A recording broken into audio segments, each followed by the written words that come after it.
Bernardo de Gálvez y las frágiles fronteras de España en América del Norte. Nearly 500 years ago, Spain was a leader in the great age of exploration that opened this continent to settlement and to development. Hace casi 500 años, España lideró en la gran época de las exploraciones que abrió este continente a los asentamientos y al desarrollo. Ahora, los españoles y americanos, en este bicentenario, podemos recordar con orgullo a un grupo de españoles liderados por Bernardo de Gálvez, quien nos ayudó hace 200 años en la lucha por la independencia. La entrada formal de España en la guerra, en 1779, nos dio un apoyo muy valioso a la causa americana. La ciudad de Gálvez nombró ciudadano de honor a este personaje y en Washington se pondrá una estatua de Gálvez, regalo de los españoles, en el bicentenario para conmemorar la contribución de los españoles a la independencia. Commemorate the contribution of this gallant Spanish soldier-statesman to the independence of the United States. En 1976, cuando se cumplían 200 años de la independencia de los Estados Unidos, el presidente norteamericano Gerald Ford recordaba la ayuda de España, y particularmente la del español Bernardo de Gálvez, en la guerra que mantuvieron las 13 colonias atlánticas para independizarse de la corona británica. Más recientemente, el presidente Obama concedió la ciudadanía de honor a este personaje que tan poco conocido es en España. Nuestro país mantuvo en este capítulo de la historia una actitud ambigua. Más que apoyar la independencia de las colonias, el objetivo de la monarquía de Carlos III era combatir y debilitar al común enemigo inglés que había resultado vencedor en la Guerra de los 7 Años en 1763 y había ocupado la isla de Menorca y la Florida, un territorio vital para la corona española desde el que se controlaba el comercio de Nueva España con la metrópoli. Bernardo de Gálvez, gobernador entonces de la Luisiana, ayudó a los rebeldes norteamericanos y consiguió expulsar a los británicos del Golfo de México. Sus victorias perseguían establecer una posición hegemónica de España en la zona, aunque el tiempo echó pronto abajo sus conquistas. Recordamos aquel momento histórico y al español que luchó contra los apaches, combatió a los ingleses a lo largo del Mississippi y terminó su vida, joven aún, como virrey de Nueva España. Él demostró desde el principio muchas cualidades como militar y luego posteriormente como administrador y como político, cuando fue gobernador y virrey. España no reconoció a los rebeldes. No los reconoció incluso después de haber entrado en guerra con Inglaterra. Pero en cambio, desde muy al principio, empezó a mandar armas, municiones, medicinas a los rebeldes. España tiene como enemigo a Inglaterra y no se coincide con los continentales. O sea, el objetivo español no era que unos colonos que para ellos eran tan ingleses como los ingleses y que sabían que en el futuro iban a ser una amenaza obtuvieran ninguna ventaja. No. Se derrotaba a los ingleses y luego ya veríamos. De hecho, España lo que pretende en todo momento es que se alargue la guerra con Inglaterra para poder recuperar Gibraltar, recuperar las dos Floridas, recuperar Jamaica, echarlos del Caribe y, si puede, seguir hasta la frontera con Canadá. Hay un momento decisivo que es con el que se puede ganar una batalla. Ese momento decisivo lo sabía aprovechar muy bien Bernardo. La gran diferencia que tiene para nosotros como militar no solo es que lo hace muy bien, sino que mantiene una actitud ofensiva muy brillante. Es decir, toma la iniciativa desde el primer minuto, no deja que los ingleses se la adelanten, y eso es una de las razones de su éxito.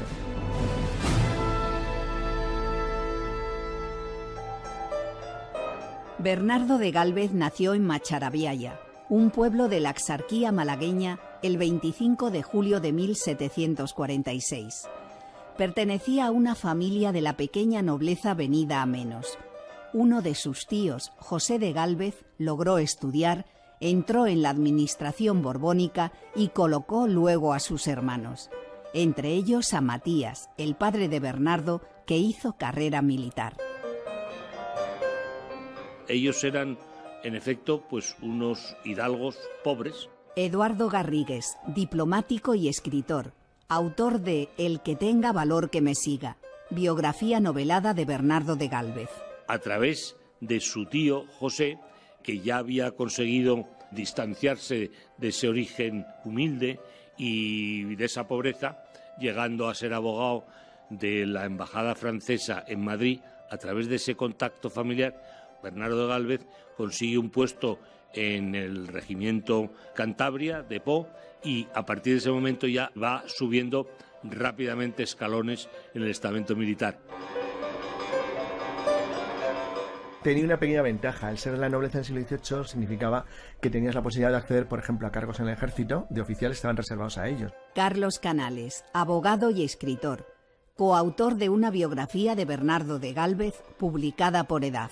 Esta especie de nepotismo no solamente era algo bien utilizado y utilizado de manera genérica en toda Europa en el siglo XVIII, sino que era algo además valorado. Es decir, el tener una persona de la familia que alcanzaba el favor del rey y cargos importantes en la corte, de igual que fuera España, Portugal, Inglaterra o Francia, eso significaba un ascenso social inmediato. Y si eras competente, porque en contra de lo que se piensa, la España del siglo XVIII era terriblemente meritocrática dentro de la nobleza. Es decir, había un proceso de selección y una capacidad de servicio, lo que llamaremos de servicio público, que hoy, por supuesto, lo digo claramente, las clases altas españolas no tienen ni de casualidad en comparación como se tenía en el siglo XVIII. Es decir, había, y la palabra sé que hoy está muy poco de moda, eran enormemente patriotas, es decir, creían de verdad en lo que hacían y sabían que ese tipo de vinculación de servicio a tu nación, o a tu estado, o a tu país, había que hacerse si se quería tener éxito en la vida, y lo hacían. Así pues, Bernardo de Gálvez, a los 16 años, compra un cargo en el Regimiento de Cazadores e Infantería Francesa, que en virtud de los pactos de familia combatía unido al ejército español y participa en 1763 en Portugal en la última parte de la Guerra de los 7 Años. Una contienda que tuvo consecuencias muy negativas para España. Él participa en una guerra que en Portugal tiene un nombre muy bonito, la Guerra Fantástica, porque prácticamente no se libró en ninguna batalla a campo abierto, y él lo que hace es que no entra al ejército español, sino que compra un cargo en el ejército francés. Es decir, los ejércitos de las dos coronas, es decir, los ejércitos aliados de España y Francia, llevaban combatiendo unidos desde la Guerra de Sucesión, y entonces lo que hace es que compra un cargo en el Regimiento Royal Cántabro, en el Ejército Real Cántabro, que era una unidad de tropas vascas, a pesar del nombre cántabro, formada en el ejército francés, que es enviada a la Guerra de Portugal en el tramo final de la Guerra de 7 Años, con lo cual él entra en la carrera militar como oficial del ejército francés. El hecho de entrar en un regimiento francés o español le daba una notable ventaja, y es que combatía. Porque muchos oficiales que incluso compraban en regimientos enteros, pues por ejemplo los coroneles ingleses, y luego eso fue uno de sus grandes problemas en la Guerra de Independencia de Estados Unidos, muchas veces ni siquiera se desplazaban al campo de batalla. Los españoles y franceses sí. Entonces eso te da una experiencia además de contacto hasta con el pueblo, con la gente, muy buena, que si lo aprovechabas bien, como dice el caso de Bernardo de Gálvez, te permitía luego un ascenso social muy notable. Los oficiales ingleses, los coroneles ingleses, lo que hacían era contratar a un teniente coronel que era el que mandaba su regimiento, mientras ellos se quedaban en su castillo. Miguel del Rey, escritor y especialista en historia militar, autor con Carlos Canales de una biografía de Bernardo de Gálvez. Sí es verdad que Gálvez podía ser un enchufado, pero también es cierto que lo es porque su tío no tiene hijos. Entonces, la única forma de mantener el apellido es apoyar en lo que puede a su sobrino. Bernardo de Gálvez pasa 3 años en el regimiento francés. Entretanto, en 1765, su tío José ha sido nombrado visitador de Nueva España con la misión de realizar los cambios administrativos y militares necesarios para consolidar el poder real. Él le toca una misión difícil, que son las provincias internas del Virreinato de Nueva España, que era el virreinato más importante para España, no solamente porque era el más poblado, sino porque tenía el acceso a las riquezas del interior de México, a la plata mexicana, ya todo el comercio que venía de Asia, porque no hay que olvidar que el comercio de España con Asia venía a través del puerto de Acapulco, que estaba conectado con Manila, se mandaba hasta Veracruz y Veracruz a España. Entonces México era la posición esencial del Imperio Español en el siglo XVIII, y las provincias internas, que era la frontera norte, era vital mantenerlas seguras, no solamente frente a los indios bárbaros, como se llamaban en la época, sino también frente a las ambiciones de potencias extranjeras como primero Francia, después Inglaterra y más adelante Rusia. José de Gálvez reclama a su sobrino para que continúe su carrera militar en América, ahora ya en el ejército español.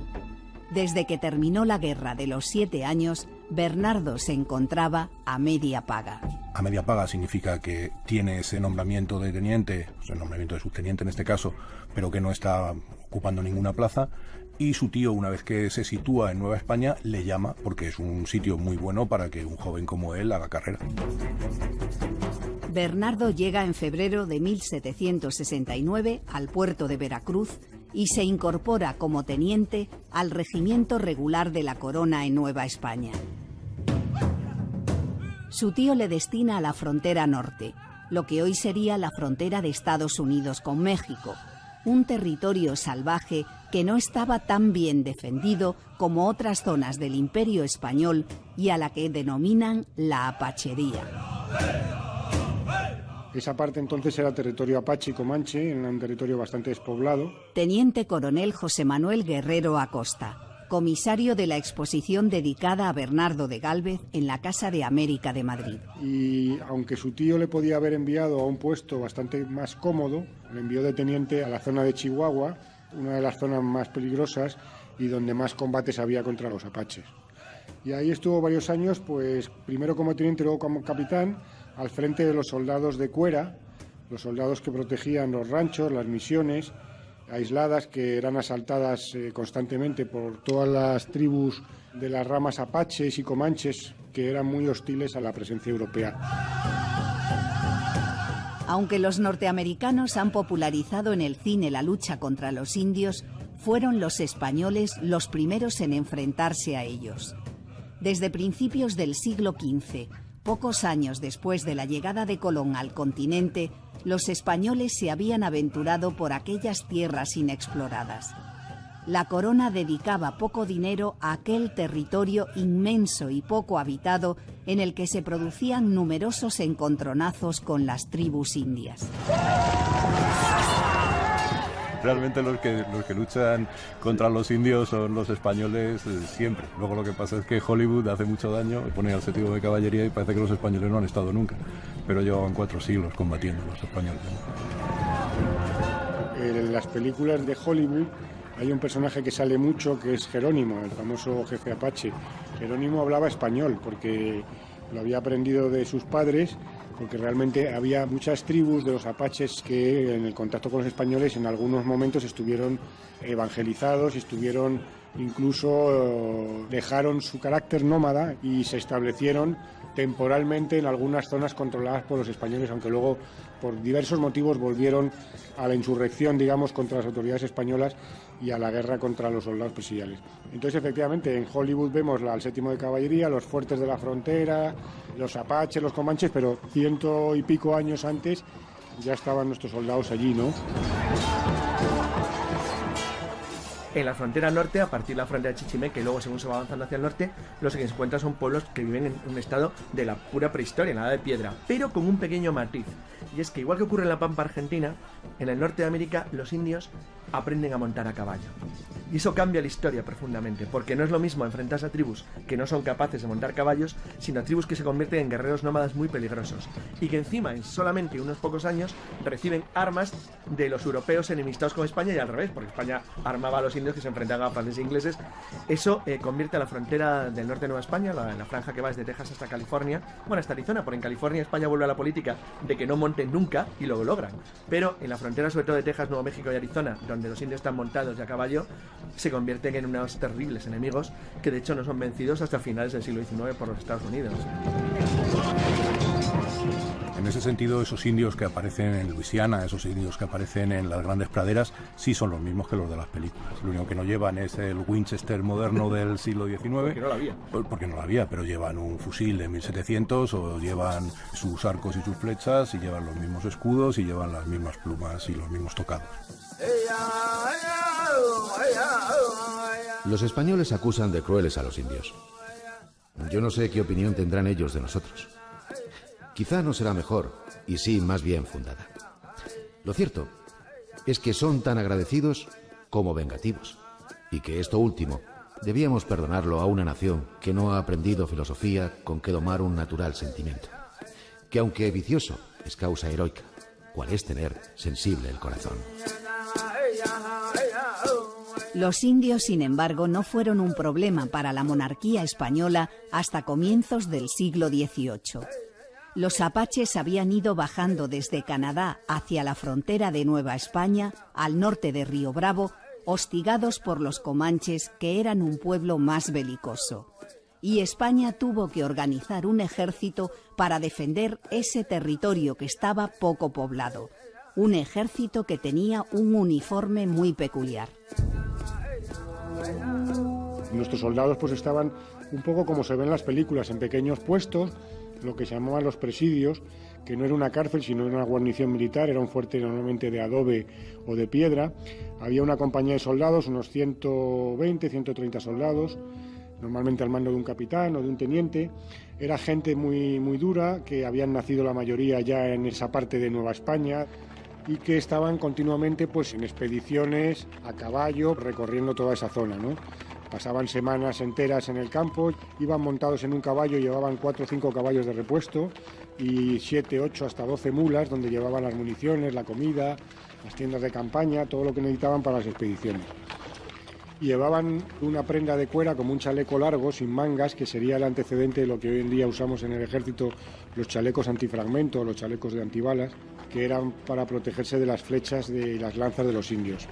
Porque claro, un indio podía poner en el aire 4 o 5 flechas o más en el tiempo que se necesitaba para recargar un arma de fuego de la época, o una carabina o una pistola de chispa, ¿no? Que era bastante complicado de meter el cartucho, la pólvora, la baqueta, echar para atrás el rastrillo, total, que en ese tiempo pues le podían alcanzar varias flechas de los indios. Lo que hace básicamente España es que adapta su guerra a una guerra de frontera contra un enemigo muy móvil y muy numeroso. Entonces lo que crean es una cadena de fuertes llamados presidios. Presidio es la palabra latina de presidiar la tierra, no de cárcel, como se podría pensar ahora, y colocan pequeñas guarniciones que protegen los centros urbanos principales y las rancherías, las zonas de colonización de lo que los mexicanos de la época llamaban el despoblado, la zona vacía, y allí lo que intentan es crear una especie de policía, de gendarmería, una especie de unidades móviles que vuelven a llevar protecciones que, como no son de acero o de hierro, pues son muy pesadas, son cueras, una especie de planchas de cuero, solapadas, cosidas, que les protegen muy bien de las flechas, y cada unidad, cada dragón de cuera, dragón en el sentido de que era unidades especializadas en combatir tanto a caballo como a pie, que es el concepto de dragón en el siglo XVII y XVIII en toda Europa, y que lo que hacen es recorrer y proteger toda la línea de frontera y cada cierto tiempo hacer incursiones contra los indios más hostiles para intentar por lo menos llegar a acuerdos. Llegar a acuerdos con los indios significaba comprarles, regalarles armas, bebidas, ropa, cachivaches, un sistema de sobornos que practicaban todos los europeos, y cuando no bastaban para tener calmados a los jefes de las tribus, se hacía alguna incursión de castigo. Bernardo de Gálvez participó en varias campañas contra los apaches, resultó herido en un par de ocasiones y fue ascendido a capitán. Permaneció en aquellas tierras hasta noviembre de 1771, cuando su tío José de Gálvez, que había sufrido una crisis nerviosa en Sonora, le pide que lo acompañe de regreso a España, como recuerda el escritor y diplomático Eduardo Garrigues. Bernardo fue llamado precisamente cuando cayó enfermo para ayudar a su tío a salir de su depresión. Hoy en día lo llamaríamos depresión, pero una depresión que tenía unas alucinaciones, que una de las cosas que hizo, y además consta en los documentos de la época, en un momento dado creyó que le había visitado de noche San Francisco de Asís y le había dado el truco para conseguir dominar a los indios rebeldes, que era traer de Guatemala 600 monas, vestirlas de dragones y hacerlas correr por el monte, con lo cual ahuyentarían a todos los indios. Cosa que, bueno, parece una cosa graciosa, pero que lo diga eso una persona que como visitador tenía un poder sobre vidas y haciendas de cientos de miles de individuos, pues es bastante grave. A la vuelta de América, Bernardo de Gálvez pasa 2 años en Po, donde además de ampliar conocimientos militares, aprende francés, lengua que le será muy útil en el futuro. Y en 1774 es admitido en la exclusiva Escuela Militar de Ávila, una de las academias militares que se habían creado dentro del programa de reformas iniciado por Carlos III para mejorar la formación de los oficiales. Hacía falta bastantes recomendaciones para entrar, más que dinero, recomendaciones.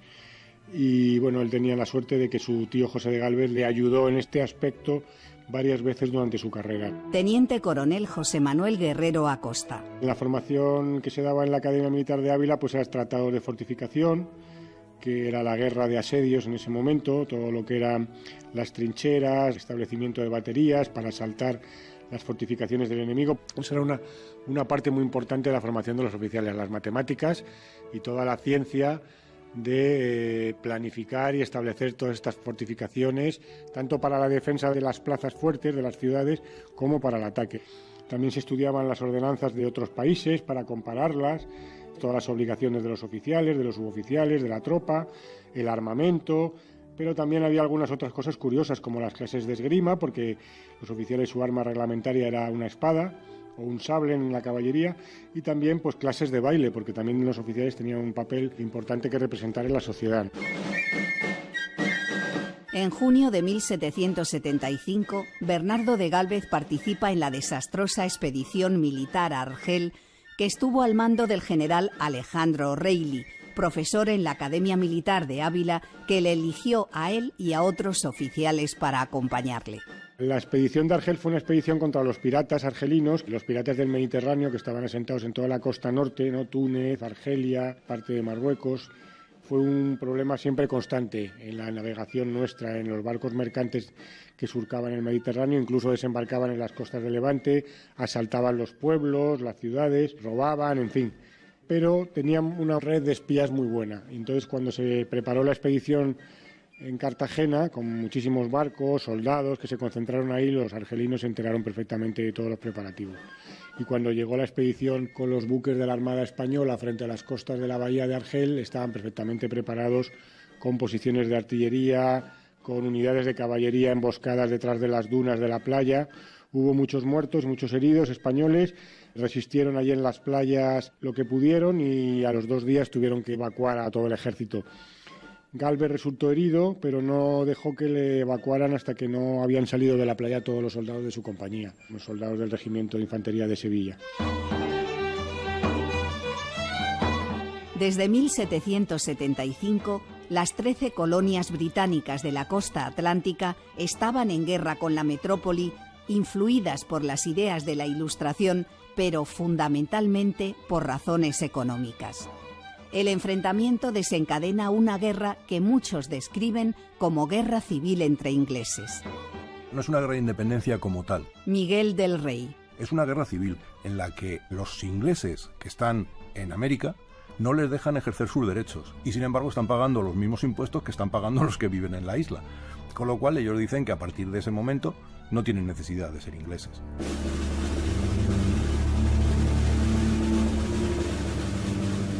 El 4 de julio de 1776 se aprueba la Declaración de Independencia.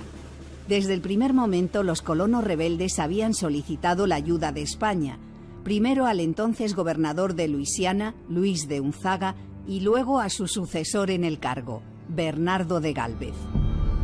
La participación de España contra Inglaterra en la guerra de independencia de las colonias es imprescindible analizarla a la luz de lo que había pasado en una contienda que había ocurrido casi 20 años atrás, y era una guerra a la cual fue arrastrada España en contra de la opinión del propio rey, pero debido a los pactos de las alianzas borbónicas tuvo que intervenir y perdió muchísimo territorio. Fue un desastre total hasta el punto que en la paz que se firmó en 1763, Francia se sintió obligada a cederle todo el territorio de la Luisiana en compensación por lo que había perdido España.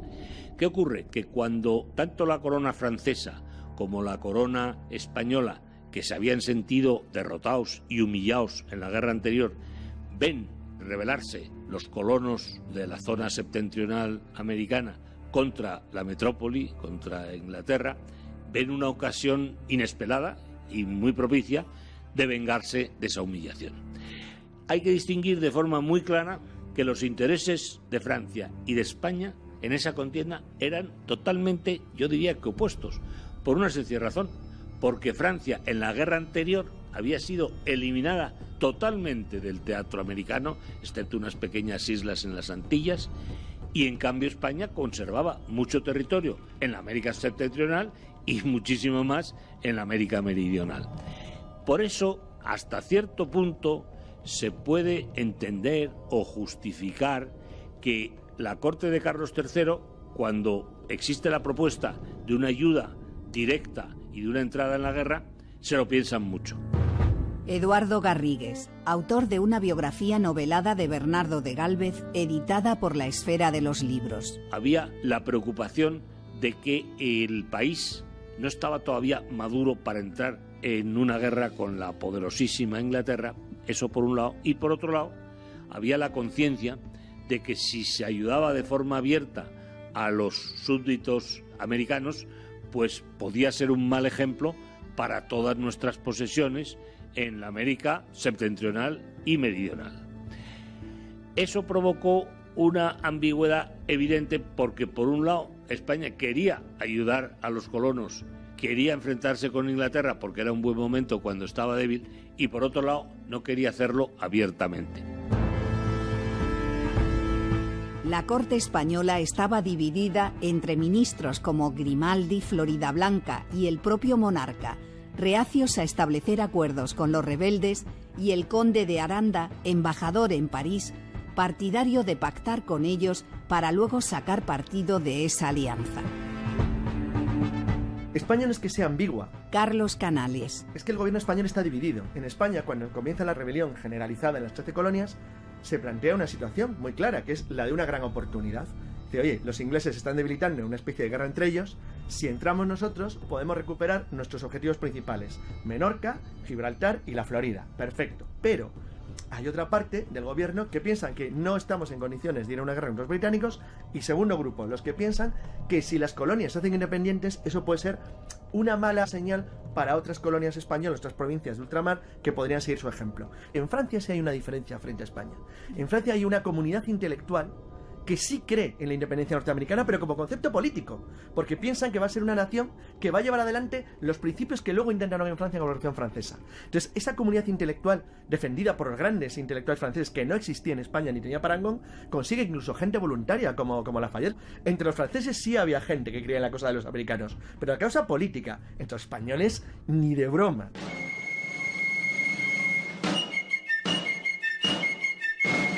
En 1776, José de Gálvez, nombrado ministro de Indias, designa, como decíamos, a Bernardo gobernador de la Luisiana, el territorio que le había cedido Francia a España tras la Guerra de los 7 Años. Un territorio inmenso y poco explorado por los blancos, situado al oeste del Mississippi, que llegaba desde el Golfo de México hasta la zona de los Grandes Lagos, en la frontera con Canadá, que ocuparía lo que hoy serían 10 estados de los actuales Estados Unidos. José de Gálvez necesitaba la Luisiana como colchón frente a los indios, los contrabandistas y los británicos, que tenían derecho de navegación por el Mississippi, aunque la ciudad de Nueva Orleans, en la desembocadura, pertenecía a España. Pero se enfrentaba al problema habitual, la escasez de tropas para poder controlar un territorio tan enorme.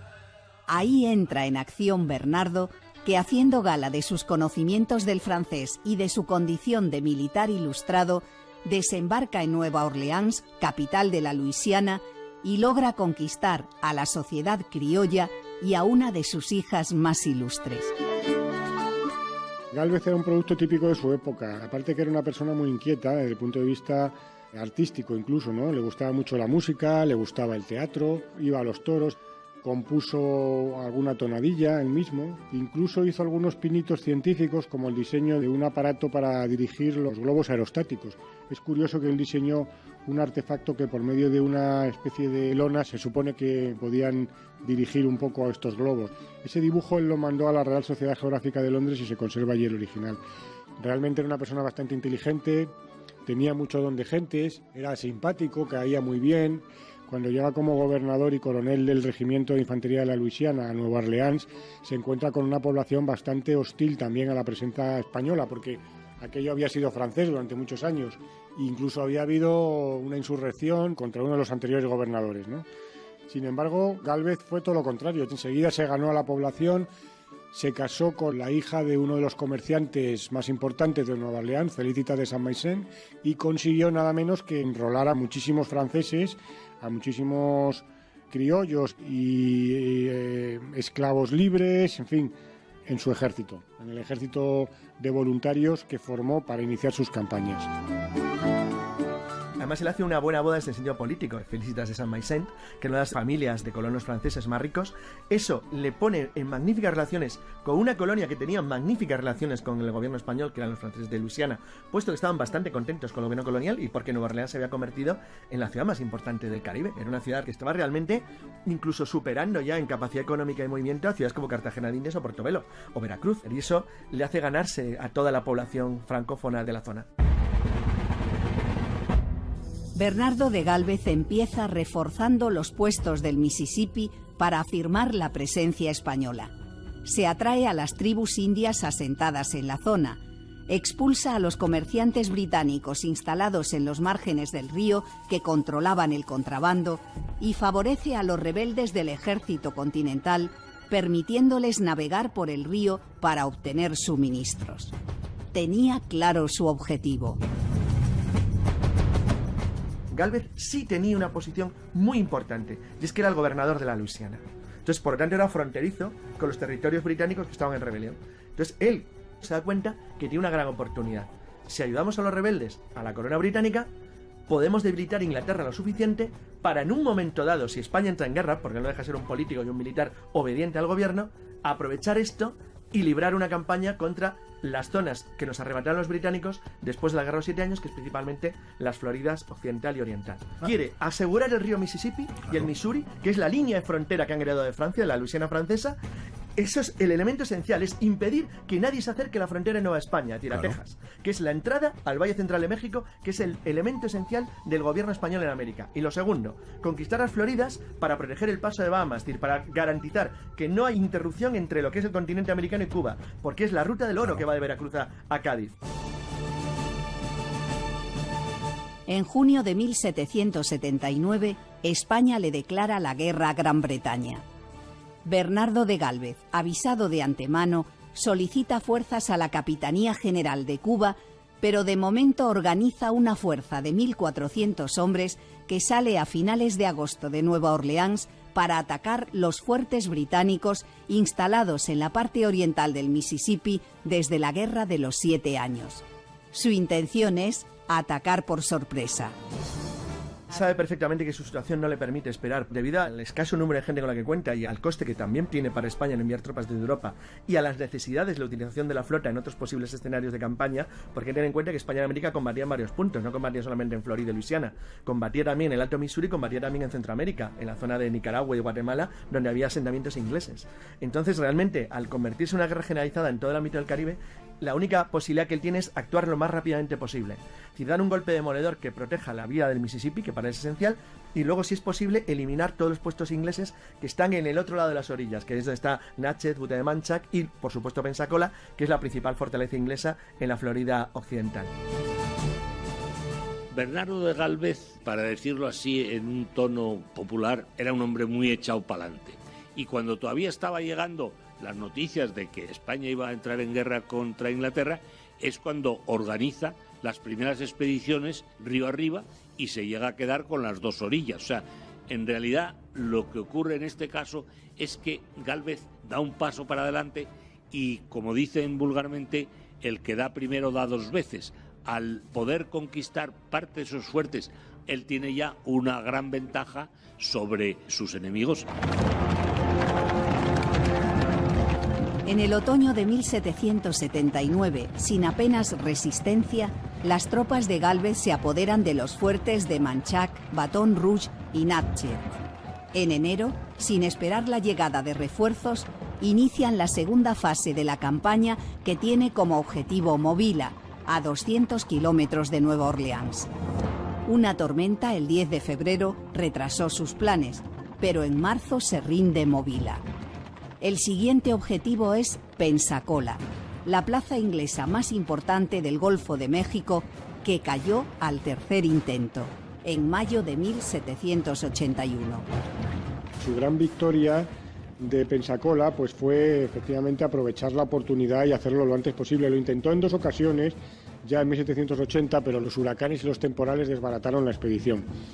Y esta gran victoria final, al año siguiente, en 1781, pues fue gracias a los refuerzos que vinieron de Europa. No olvidemos que vino la mayor expedición que jamás se envió por ninguna potencia europea a América, hasta entonces, más de 11.000 hombres del ejército español, de 8 regimientos, en más de 72 buques de transporte. Los franceses hay que recordar que enviaron 5.000, la mitad de soldados que nosotros. Lo que pasa es que estuvieron luchando hombro con hombro con los norteamericanos y nosotros estuvimos separados en el escenario del Golfo de México. Entonces, gracias a esos refuerzos, más el ejército improvisado que él formó, los voluntarios de las milicias de Luisiana, los que vinieron también de La Habana, pues tuvo el número de tropas suficientes como para poder iniciar el desembarco y toda la guerra de trincheras y posiciones necesaria para atacar los 3 fuertes que defendían la ciudad de Pensacola. La entrada en la bahía de Pensacola va a forjar la leyenda de Bernardo de Gálvez. Él era el jefe del mando en tierra y Calvo Irazábal el jefe de la flota. Gálvez era partidario, como siempre, de atacar cuanto antes, temiendo la llegada de algún huracán.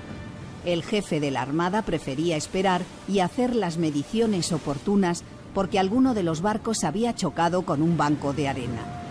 Gálvez se cansó de discutir y se embarcó en el Galvestown, un bergantín que había comprado a los rebeldes continentales, y con 2 cañoneras y una balandra entró solo en la bahía de Pensacola. Horas después le siguieron los demás barcos de la flota, excepto el de Calvo Irazábal, que decidió regresar a Cuba. Esto forma parte de la leyenda y la historiografía. Realmente la Armada no quiere entrar en Pensacola porque piensa que pueden tener bajas. El ejército de tierra, para entendernos, el ejército de tierra lo dirige Gálvez. Desde el momento que Gálvez llegue a tierra con parte de las tropas, él tiene el mando. Con lo cual, la única forma de entrar es coger su buque, el Galveston, coger su capitán y decirle, pues como estos no quieren entrar porque dicen que van a dar contra los bajíos, vamos a demostrarles que no. Una vez que entran, ven que las baterías que están tirando desde enfrente, pues tampoco son gran cosa. Con lo cual, entran los barcos españoles.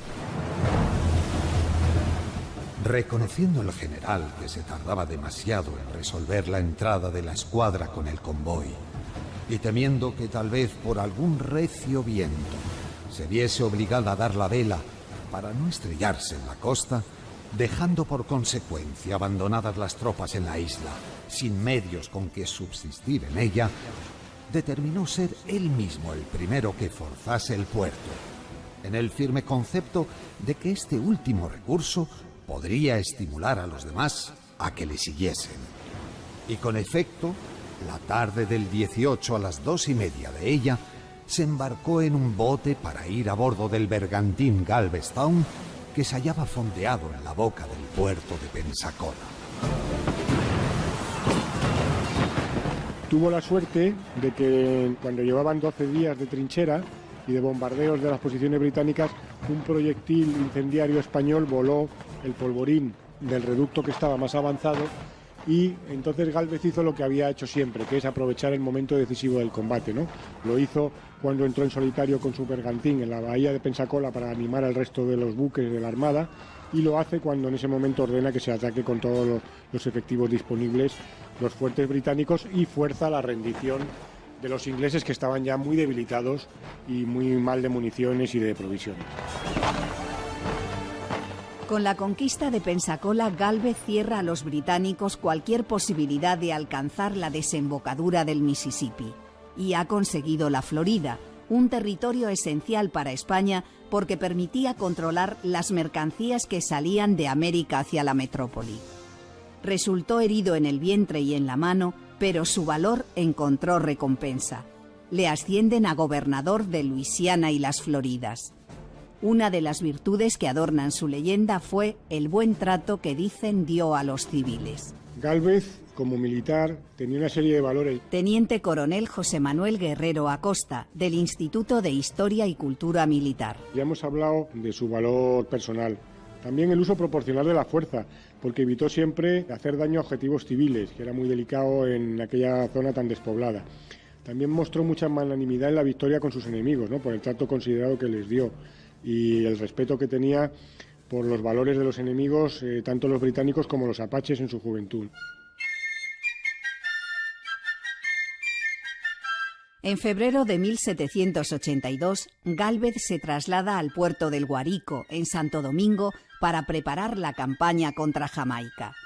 Uno de sus generales, José Manuel de Cajigal, se hace con la isla de New Providence, en las Bahamas, pero no se llegó a conquistar Jamaica, que era el último bastión británico en el Caribe. El hundimiento del poder británico en Bahamas es sorprendente, porque Bahamas se rinde sin un solo muerto inglés, porque deciden que prefieren proteger sus propiedades, sus esclavos y sus fincas a arriesgarse a combatir contra el español. Entonces, una vez que España se hace con el control de Bahamas, el paso siguiente es asaltar Jamaica. Entonces, el objetivo de Jamaica se convierte en el objetivo principal de la guerra en América, en tanto que en Europa sigue siendo la toma de Gibraltar, porque Menorca acaba de ser conquistada al final de la guerra. Entonces, quedando solamente esos dos objetivos, es cuando se produce un incidente, y es que Francia pierde una batalla naval contra los ingleses, y a partir de ahí, Francia, que ha gastado muchísimo dinero y que no tiene ningún objetivo ya final en la guerra, no quiere continuar. Y algo más. Los norteamericanos están deseosísimos de firmar la paz con Inglaterra. Porque una vez que los ingleses han renunciado a continuar la guerra, vuelven a ser amiguetes los norteamericanos sin ningún problema. Eso lo había avisado ya el conde de Aranda, el clarividente conde de Aranda, que en definitiva había que tener cuidado porque los estadounidenses, a pesar de la guerra y de la crueldad de la guerra, seguían muy vinculados a Inglaterra.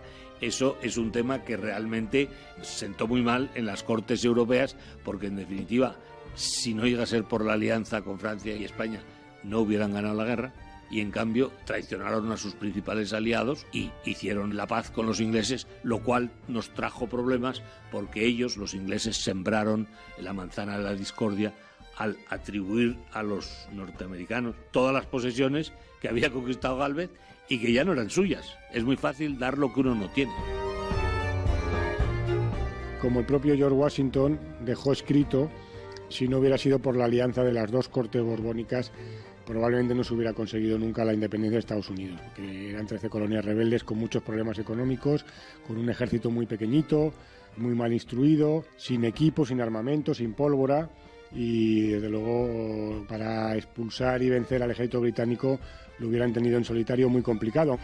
Y luego España abrió un segundo frente en el Golfo de México que fue fundamental para ellos, porque los ingleses obligaron a enviar tropas de refuerzo a Florida para enfrentarse a la amenaza de Bernardo de Gálvez, también para reforzar las Bahamas, Jamaica y toda la parte de Centroamérica, de Honduras, Guatemala, etcétera. Sí es verdad que ni Washington ni sus tropas tienen suficientes armas, tienen suficiente equipo como para hacer frente mucho tiempo a esa guerra. ¿Por qué? Miguel del Rey. Pues porque sus voluntarios son los mismos que están cultivando el campo y cuando empieza a llegar el verano, pues dicen, no, es que nosotros nos tenemos que ir. ¿Qué hace España en ese momento? Apoyar económicamente y apoyar con equipo y material a esos rebeldes. La verdadera razón por la que se les concede la independencia es porque el Parlamento inglés se reúne y dice que no está dispuesto a poner más dinero. ¿Qué es lo que sale mal? Primer problema, España quiere continuar la guerra. Quiere continuar la guerra porque le falta Gibraltar, pero Francia no quiere porque Francia está en la ruina. España se da cuenta que si sigue la guerra adelante se va a quedar sola. Pero si España hubiera continuado la guerra, el objetivo era muy claro, era intentar empujar a los colonos americanos hacia los Apalaches, o sea, rodearlos completamente, que no tuvieran ninguna posibilidad, porque para los españoles, para Gálvez, los angloamericanos ahora independientes eran exactamente igual que los angloamericanos no independientes, y no se equivocó en nada. Pero es que lo malo es que el embajador en París, el conde Aranda, recién firmada la paz, se da cuenta perfectamente que acaba de nacer un monstruo, que es un monstruo que lo primero que va a hacer es amenazar las Floridas y el valle del Mississippi y Missouri. Pero el problema se plantea cuando se firma en 1783 el Tratado de Paz de París. Entonces, como explica el escritor Carlos Canales, la realidad se impone. La realidad es que hay una nación de 5 millones de habitantes, que son ingleses, que está bien asentada en la costa este del continente americano y que es poderosísimo. Y al lado está rodeada por unos territorios españoles en los que como mucho viven 80.000 personas. Al acabar la guerra, Bernardo de Gálvez disuelve su ejército y lo envía a Cuba. Él viaja a Madrid, donde el rey le entrega el título de conde de Gálvez, con el vizcondado previo de Galveston y le concede el escudo de armas con el lema «Yo solo» como recuerdo de su gesta en Pensacola. Permanece un año en la corte hasta su nombramiento como capitán general de Cuba. A pesar de estos reconocimientos, algunos sospechan que no está satisfecho. Yo tengo la teoría que en la última parte de su vida Bernardo de Gálvez fue bastante crítico con la actuación del gobierno. Él, como es lógico, a un militar no le interesa ni le compensa. Él fue herido varias veces en las campañas, que donde él había puesto su sangre y su espada, pues los diplomáticos y los políticos lo pierdan con la pluma.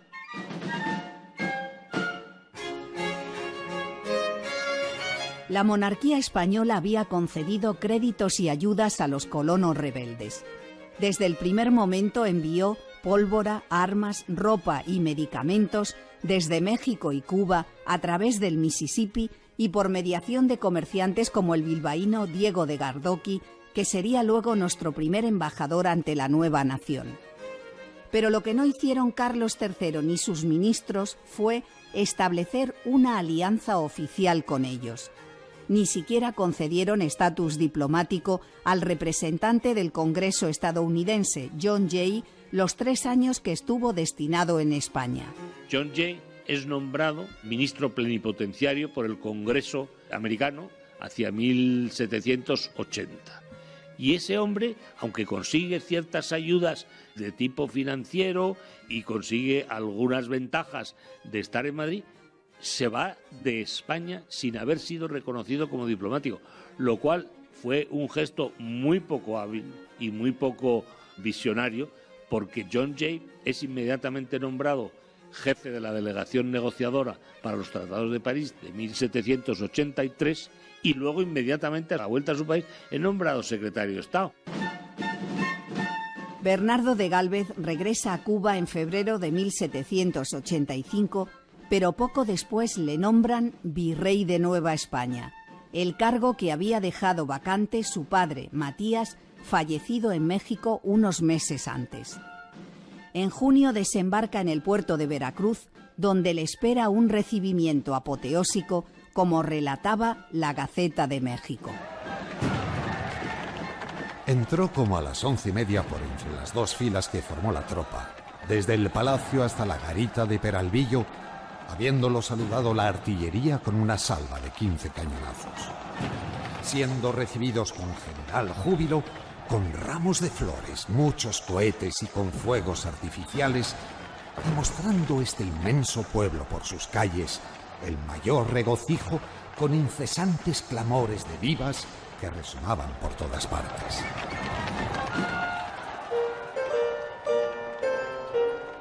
Los meses siguientes fueron agridulces para el nuevo virrey. Asiste a numerosos festejos y actividades lúdicas, es vitoreado por el pueblo, pero tiene muchos roces con las élites locales. Él actúa de una forma muy independiente con respecto al poder establecido, porque cuando hay una hambruna obliga a las fuerzas vivas españolas a que pongan ahí su dinero. Luego él va a dar un indulto, cosa que no podía hacer, no era legal, a unos reos de muerte, y eso levanta unas protestas tremendas entre las personas, digamos, que defendían la legalidad. Y, por ejemplo, va a hacer el castillo de Chapultepec, que era un sitio que estaba medio abandonado, pues quiere hacerlo su residencia oficial, pero construirlo como una fortaleza. No duraron mucho sus problemas porque su salud se quebró el verano de 1786 y el 30 de noviembre fallecía Bernardo de Gálvez en México a los 40 años. Primero fue enterrado con la ceremonia que correspondía a un virrey en la capilla de los Reyes de la Catedral, pero poco después fue trasladado al Colegio Apostólico de San Fernando para reposar junto a su padre, fallecido 2 años antes. Hubo rumores de envenenamiento, pero lo más probable es que falleciera de una enfermedad de tipo nervioso. Su familia volvió a la metrópoli y durante muchos años se olvidó a Bernardo de Gálvez. La salida de Felicitas de Saint-Maixent de México fue totalmente en olor de multitud, pero ella se tiene que ir. Entonces, en el testamento de Gálvez había pedido que volvieran a España para educar a sus hijos, pero la fatalidad le persigue porque nada más llegar le dan la noticia de que don José de Gálvez, que era su principal valedor en la corte, acaba de morir. A los pocos años muere también Carlos III. Y lo que va a ocurrir es que Felicitas Saint-Maixent, que era todavía una mujer atractiva, una mujer inteligente, una mujer con mucho carisma, pues se va a rodear de una tertulia a la francesa, pero al poco tiempo, cuando está en la Revolución Francesa, la acusan de afrancesada. No la metieron en la cárcel, pero la desterraron. Curiosamente, quien le salva de esa situación es el conde de Aranda.